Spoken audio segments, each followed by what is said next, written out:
ఎలా అయ్యాడు ఒక బికారి రాత్రికి రాత్రే 1200 కోట్లకు అధిపతి?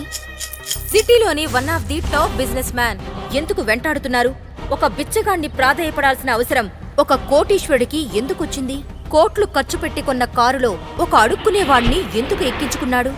ఎందుకు సిటీలో టాప్ బిజినెస్ మ్యాన్ ఎంతో గారాబంగా పెంచుకున్నా తన అప్సరస్ లాంటి కూతుర్ని మురికివాడలో ఉండే పేదవాడికిచ్చి పెళ్లి చేశాడు?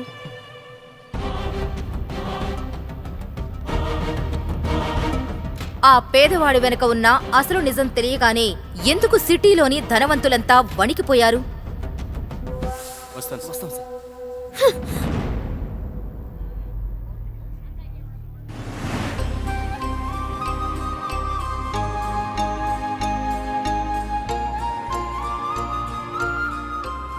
ఒక 3 మూరల మల్లెపూలు కట్టమ్మా.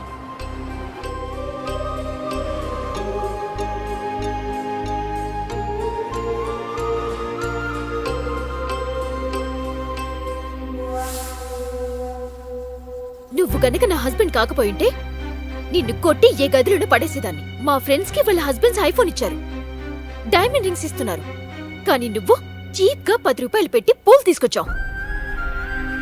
నిన్ను భర్త అని చెప్పుకోవాలంటేనే సిగ్గుగా ఉంది. అఖిల తన తండ్రి మాటకు విలువిచ్చి సాగర్ని పెళ్లైతే చేసుకుంది, కాని ఎప్పుడైతే తనకు సాగర్ ఒక బిజినెస్ మ్యాన్ కాదు, మురికివాడలో ఉండే ఒక పేదవాడు అని తెలిసింది, ఒక్కసారిగా తను నిర్ఘాంతపోయింది.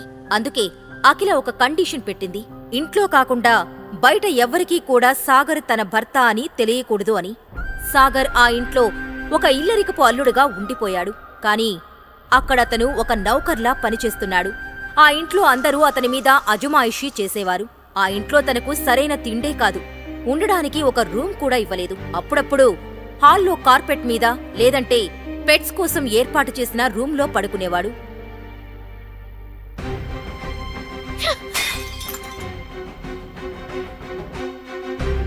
ఈ విరిగిపోయిన గాజు ముక్కంత వాల్యూ లేని ఈ బికారిగాడు ఒక పెద్ద బిజినెస్ మ్యాన్ అని అబద్ధం చెప్పి నా పెళ్లి చేశాం. ఎందుకు డాడ్? దానికి బదులు ఒక ఫారెన్ బ్రీడ్ కుక్కని కొనిచ్చినా సరిపోయేది. అట్లీస్ట్ సొసైటీలో ఒక స్టేటస్ అన్న ఉండేది. ఒక కుక్క కన్నా హీనంగా చూస్తుందని, ఆ కుక్కకిచ్చే వాల్యూ కూడా తనకు ఇవ్వట్లేదని, తను ఏం చేసినా చేదరించుకుంటుందని, అసలు తనంటేనే అసహ్యించుకుంటుందని తెలిసినా సాగర్ తన గతం గురించి ఒక్క మాట కూడా చెప్పకుండా ఎందుకు మౌనంగా భరిస్తున్నాడు? బ్రతిమిలాడు మరి అల్లుడిగా చేసుకున్న అఖిల తండ్రి సాగర్ని తన కూతురు పనివాడిలా చూస్తున్నా సైలెంట్ గా ఎందుకున్నాడు? కుక్క కన్నా హీనమైన ఈ ఇల్లరికపు అల్లుడిని ఎందుకు సాగర్ భరిస్తున్నాడు? అఖిల తన పెళ్లి ఫారిన్లో జరిగిందని తన ఫ్రెండ్స్తో చెప్పింది. తన హస్బెండ్ లండన్లో ఒక పెద్ద బిజినెస్ మ్యాన్ అని చెప్పి కవర్ చేసింది. అఖిల ఫ్రెండ్స్ ఎప్పుడైనా వాళ్ళ హస్బెండ్స్ ఇచ్చిన కాస్ట్లీ గిఫ్ట్స్ చూపించినప్పుడు తన మనసులోనే బాధపడేది. సర్లేవే, పెళ్లికి ఎలాగో పిలవలేదు, అట్లీస్ట్ మీ హస్బెండ్ అయినా చూపిస్తావా? లేకపోతే అబ్బా, అలా హడావిడిలో ఏదో అయిపోయింది యార్. తను చాలా బిజీ పర్సన్ అండ్ లండన్లో ఒక పెద్ద బిజినెస్ మ్యాన్. ఇండియాకు వచ్చి పెళ్లి చేసుకునే టైం లేదప్పుడు తనకి. అందుకే మా పెళ్లి లండన్లో వెరీ లిమిటెడ్ ఫ్యామిలీ మెంబర్స్ తో జరిగింది. సర్లేవే, ఇంకెన్నాళ్ళు దాచిపెడతావో దాచిపెట్టు నీ హీరోని. ఇదిగోవే, మై హస్బెండ్ ఫస్ట్ మ్యారేజ్ డేకి ఇచ్చిన డైమండ్ నెక్లెస్. ఒకసారి వ్యాలంటైన్స్ డే రాబోతుందని సాగర్ ఎంతో ప్రేమగా అఖిల కోసం రెడ్ రోజెస్ తీసుకోవాలనుకున్నాడు. ఇదిగో అన్నా, మొన్న మల్లెపూలు తీసుకెళ్తేనే కోపడింది, మళ్ళీ రిస్క్ చేయటం అవసరమా? ఈ వ్యాలంటైన్స్ డేకి ఈ రేర్ రోజ్ ఫ్లవర్స్ ని సూపర్ బ్యూటిఫుల్ ఆర్చెస్ అండ్ ఈ very special red roses birds తో మిక్స్ చేసి వదిన్కి ఇస్తే నీ మీద ఫుల్ ఫిదా అయిపోతుందన్నా. ఈ పూలు ప్రతిసారి దొరకవన్నా, మరి నీ ఇష్టమన్నా. ఆ విషయం తెలిసిన అఖిల Happy ఎంతో Valentine's Day, కోపంతో అఖిల. సాగర్ మీద మండిపడింది. జస్ట్ గోవే, నిన్ను చూస్తేనే కంపరంగా ఉంది.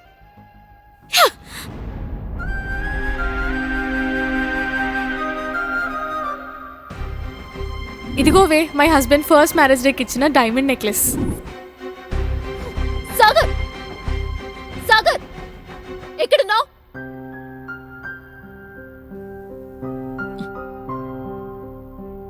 ఇందాక నువ్వే వెళ్ళిపోమన్నావుగా అఖిల. వందంటాను నా మూడ్ స్వింగ్స్ ని బట్టి. నిన్ను పెళ్లి చేసుకున్నాక లైఫ్ లో పెద్దగా ఏ స్వింగ్స్ లేవు, కానీ నా దరిద్రానికి ఈ మూడ్ స్వింగ్స్ మాత్రం వచ్చాయి.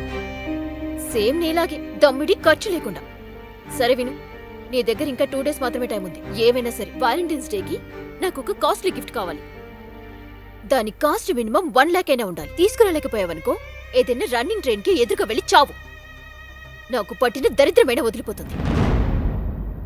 అఖిల, ఇంత డబ్బు ఎప్పుడు నేను కల్లో కూడా చూడలేదు. నీకోసం ఇంత కాస్ట్లీ గిఫ్ట్ ఎలా తీసుకొని రాగలను అఖిల? అది నువ్వు నన్ను పెళ్లి చేసుకోక ముందు ఆలోచించాల్సింది. ఒక మగాడివైండి కనీసం నీ భార్య కోరిన గిఫ్ట్ కూడా ఇవ్వలేవా? ఛీ! అఖిల మాటలకు సాగర్ మనసు చివుక్కుమంది. ఏమీ మాట్లాడలేక అక్కడి నుండి వెళ్ళిపోయాడు. 2 రోజుల తర్వాత వ్యాలంటైన్స్ డే రోజు సాగర్ అఖిల దగ్గరకు వచ్చి ఒక గిఫ్ట్ బాక్స్ తన చేతిలో పెట్టాడు. అఖిల ఎంతో అసహనంగా ఆ బాక్స్ ను ఓపెన్ చేసింది. అంతే, ఆ బాక్స్ లో ఉన్న గిఫ్ట్ ని చూసి ఒక్కసారిగా షాక్ అయింది. జిమ్మిచూ శాండిల్సా? ఇవి 10 lakhs పైనే ఉంటాయి. వీటిని నువ్వెలా తీసుకొచ్చావు? అయ్యో అఖిల, ఒరిజినల్ అనుకుంటున్నావా? అవి డూప్లికేట్. ఇంత అమాయకంగా ఉంటేలా? అని సాగర్ అనగానే అఖిల ఎంతో డిసప్పాయింటింగ్ గా ఆ శాండిల్స్ ని పక్కన పెట్టేసింది. కాని వాటి క్వాలిటీ చూసి ఎందుకో సాగర్ మీద కొంచెం అనుమానం వచ్చింది. ఎందుకంటే ఆ శాండిల్స్ చూడడానికి ఒరిజినల్విగానే ఉన్నాయి. తర్వాత రోజు అఖిల ఆ శాండిల్స్ షోరూంకు వెళ్ళింది. వెళ్ళగానే అక్కడున్న సేల్స్ గర్ల్ అఖిలని చూసి, మేడం, మీరు అగ్నిహోత్రి సార్ ఫ్రెండా? మిస్టర్ అగ్నిహోత్రి? అతను అగ్నిహోత్రి కంపెనీస్ కి వారసుడు కదా. ఇప్పటి వరకు అతన్ని ఎవరు చూడలేదు. పెద్ద పెద్ద వాళ్ళు కూడా అతని అపాయింట్మెంట్ కోసం వెయిట్ చేస్తూ ఉంటారు. అతను ఎలా ఉంటాడో కూడా నాకు తెలీదు. కానీ నువ్వెందుకలా అడిగావు? మేడం, మీ చేతిలో ఉంది కదా ఆ బాక్స్, జిమ్మిషూ శాండిల్స్. అవి చాలా స్పెషల్ ఎడిషన్ శాండిల్స్. ఇలాంటి కట్టింగ్, డిజైన్, ఆ లోగో ఇవన్నీ డూప్లికేట్ చేయడం ఇంపాసిబుల్. ఇండియాలో ఇది ఒక్క పీస్ మాత్రమే ఉంది. అది నిన్న మిస్టర్ అగ్నిహోత్రి సార్ కొన్నారు. అంటే సాగరేనా ఆ మిస్టర్ అగ్నిహోత్రి? లేక సాగరేమైనా ఆ శాండిల్స్ దొంగతనం చేశాడా? బికారి అయిన సాగర్కు ఎక్కడి నుంచి వచ్చాయి ఆ శాండిల్స్? సాగర్ వెనుక ఉన్న అసలు నిజం ఏంటి? అతను నిజంగా డబ్బున్నవాడైతే ఇలా ఎందుకు ఇల్లరికపు అల్లుడుగా ఉంటున్నాడు? ఈ ప్రశ్నలన్నీ అఖిల మైండ్లో తిరుగుతూ ఉన్నాయి. కాని ఆమెకు ఇంకా అనుమానమే. సాగర్ మొత్తానికి ఏదో మ్యాజిక్ చేసి ఈ శాండిల్స్ తన కోసం తెచ్చి ఉంటాడు అని. కొన్ని రోజులు అఖిల ఆ శాండిల్స్ గురించి మర్చిపోయింది.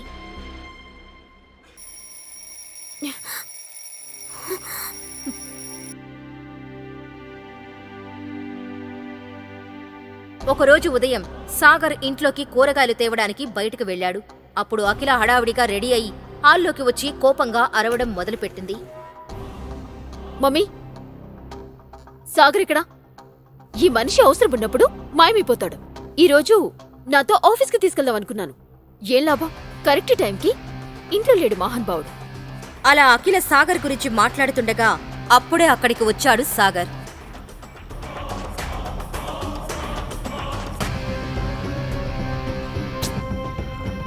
ఎక్కడికెళ్ళావు సాగర్? నేను ఈ రోజు నీకు చివరి అవకాశం ఇస్తున్నా. నువ్వు నాతో ఆఫీస్కొచ్చి ఏదో ఒక పని చెయ్యి. ఇక్కడ ఇంట్లో కూర్చొని పని దొంగవైపోయావు. ఇక త్వరగా పద. నీ మూలంగా నాకు లేట్ అవుతుంది. 2 minutes అఖిల, ఇప్పుడే వచ్చేస్తాను. పెళ్ళైన 2 సంవత్సరాల్లో అఖిల నన్ను మొదటిసారి తనతో రమ్మంది. తనకు నా మీద ఎంత కోపం ఉన్నా లోపల మాత్రం ప్రేమే. ఈ ఛాన్స్ మిస్ చేసుకోవద్దు. అట్లీస్ట్ తను ఇంప్రెస్ అయ్యేలా వెళ్ళాలి.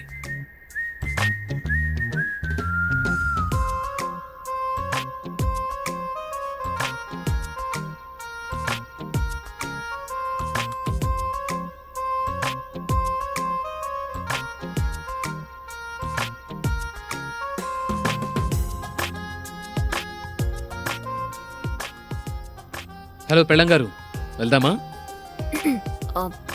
నా రూమ్లో ఫైల్స్ ఉన్నాయి, అవి తీసుకునిరా.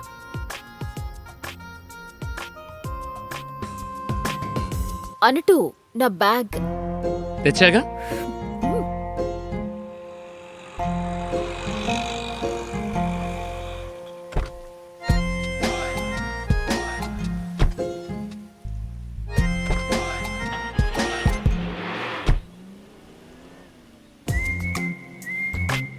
హలో మిస్టర్ ఆఫ్టర్ ఆల్ మొగుడు గారు. నేనేదో ఇవాళ నిన్ను చూశానని ఓ ఫీల్ అయిపోకు. రోజు సుత్తిబట్టలు వేసుకుని ఆ మాసిపోయిన జుట్టుతో మిస్టర్ నా పేరు బికారిలా ఉండేవాడివి. ఈ రోజు కొంచెం డిఫరెంట్ గా కనిపిస్తే చూశానంతే. నువ్వేదో పెద్ద ఆశలు పెట్టుకోకు. ఇవన్నీ తీసుకుని లోపలికి పద. అఖిల ఇంకా సాగర్ కొంచెం సేపటికి అఖిల వాళ్ళ ఆఫీస్కి వెళ్లారు.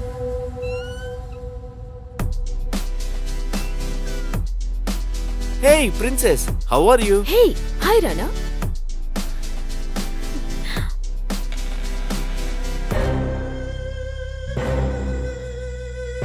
ఈ ప్రశ్నలకు సమాధానాలు తెలుసుకోవాలంటే నెక్స్ట్ ఎపిసోడ్ వినాల్సిందే.